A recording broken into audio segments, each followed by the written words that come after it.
مسجدوں میں پناہ مانگنے کے لیے آتے یہ مسجدوں کو آگ لگا دیتے تھے. جو لوگ کعبۃ اللہ جیسی امنیت والی جگہ اور کون سی ہو سکتی ہے، جو شخص کعبۃ اللہ میں آ جائے، انہوں نے کعبۃ اللہ کو منجنیقوں سے حملہ کیا، کعبۃ اللہ کے غلاف کو آگ لگائی.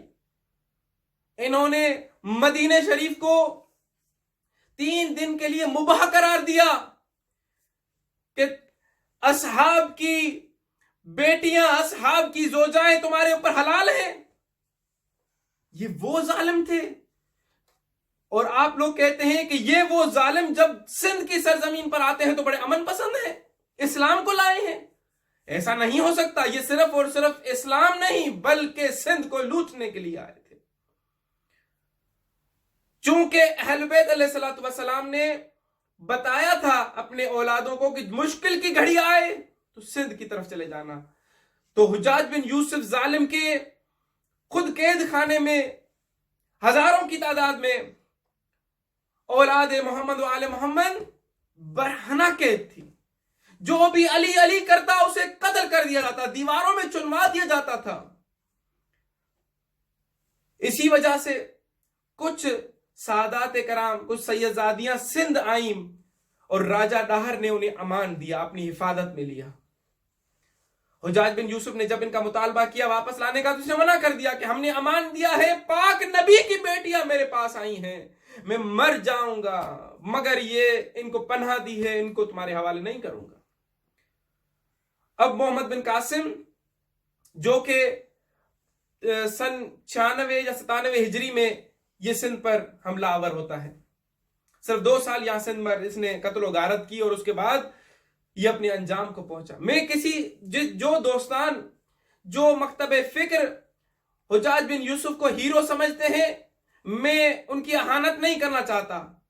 میں صرف ان کو ایک تاریخ کے اوراق بتاتا ہوں. آپ بھی آئیں، علمی گفتگو کریں، ایک علمی منبع لے کر آ جائیں جس میں یہ بتائیں کہ محمد بن قاسم ایک ہیرو تھا. جو خود اپنے گھر میں ظالم ہو وہ دوسرے کے گھر میں جا کر، جہاں پر خود آ کر ظلم اور ستم کی داستانیں بپا کریں، وہاں کے بادشاہ کو قتل کر دیں، تو وہاں پر کیا امن لائیں گے؟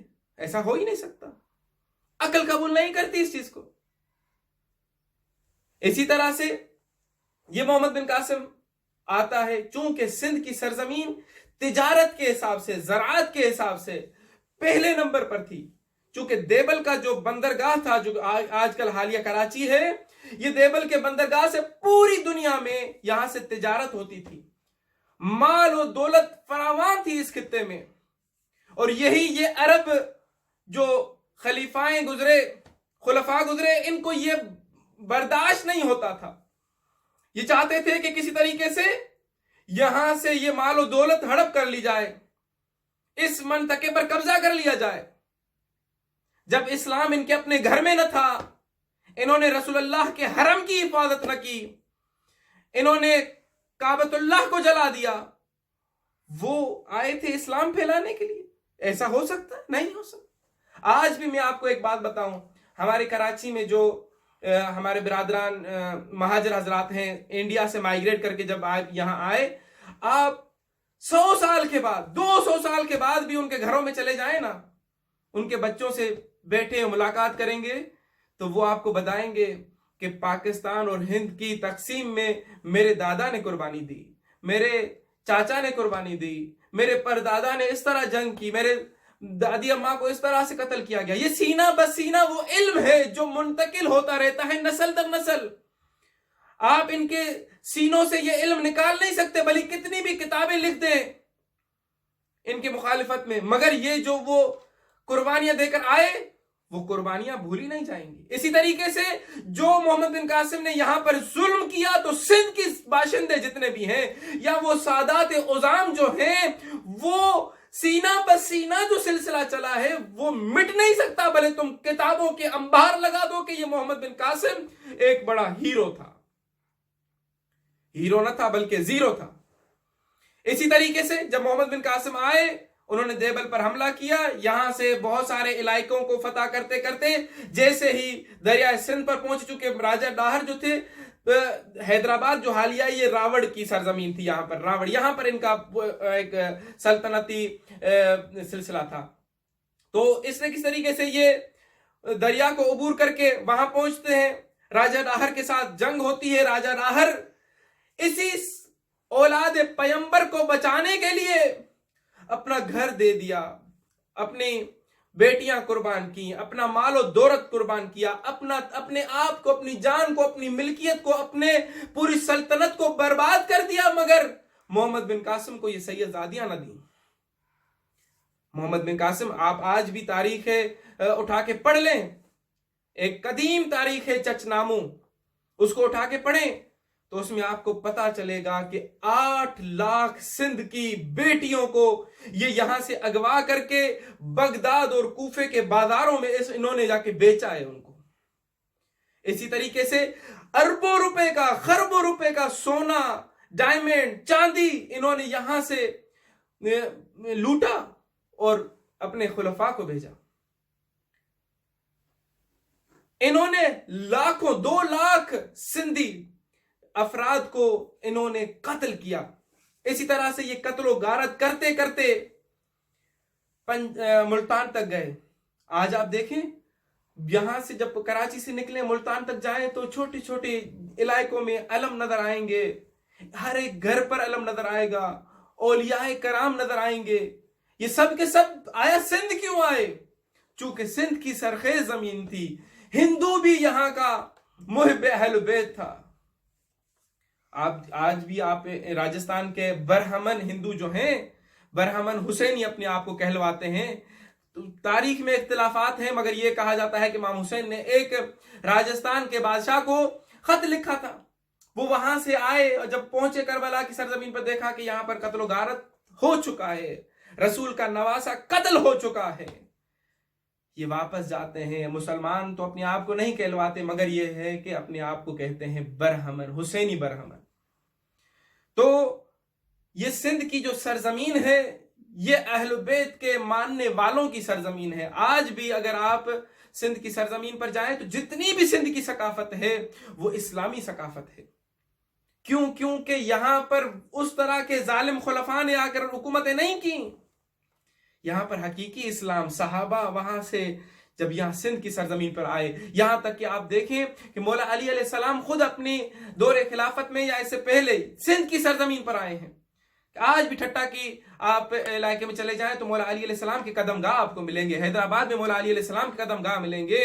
یہاں تک کہ امام زین العابدین علیہ السلام کی ایک بیوی کی قبر اور ساتھ میں ان کے ایک فرزند کی قبر ٹھٹا کے مکلی قبرستان میں آج بھی موجود ہے. آپ آج بھی چلے جائیں، اگر ملتان یا کسی اور جگہوں پر چلے جائیں تو اہل بیت علیہ السلام کے اور ان کے فرزندان کے نقش آج بھی سرزمین پر موجود ہیں. ملتان لاہوت چلے جائیں، لاہوت لامکان جس کو کہتے ہیں، تو وہاں پر اتنی ساری معجزات امام علی علیہ السلام آج بھی موجود ہیں. اس کا مطلب یہ ہے کہ یہ پاک ہستیاں اس سرزمین پر آئی ہیں.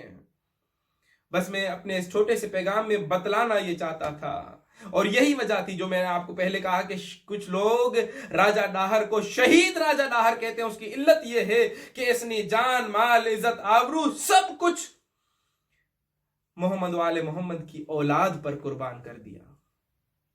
تو میں امید کرتا ہوں کہ میرے تمام سننے والے سامعین اور دیکھنے والے ناظرین ان باتوں کو سوچیں گے، ان پر ریسرچز کریں گے اور علمی پیش رفت کر کے ہمارے سامنے آئے. جاہلانہ طریقے سے ہم نہیں چاہتے کہ کوئی ہمارے سامنے آئے. اور یہی محمد بن قاسم کی جو تاریخ میں بتا رہا ہوں، یہ ہمارے اہل حدیث کے بہت سارے علماء بھی اس بات کو قبول کرتے ہیں، جس میں سے مرزا محمد علی، وہ بھی یہی کہتے ہیں کہ یہ ڈاکو سندھ ہے. اس طرح آپ گامدی کو اٹھا کے دیکھ لیں، آغا صاحب وہ بھی یہی فرماتے ہیں. آغا محترم گامدی وہ بھی یہی کہتے ہیں کہ یہ محمد بن قاسم سندھ کو فتح کرنے نہیں بلکہ سندھ کو لوٹنے کے لیے آیا تھا. دعا کرتا ہوں پروردگار عالم ہمیں حقیقی معناؤں میں محمد والے محمد کا پیروکار بنائے، اور صحیح معناؤں میں اصل میں جو حقیقت میں جو تاریخ ہے محمد والے محمد ہے، اور یہ جو مظالم بنی امیہ ہیں ان سے پردہ پاش ہو. یا میں آپ دوستان کو کہتا ہوں، آپ دیکھیں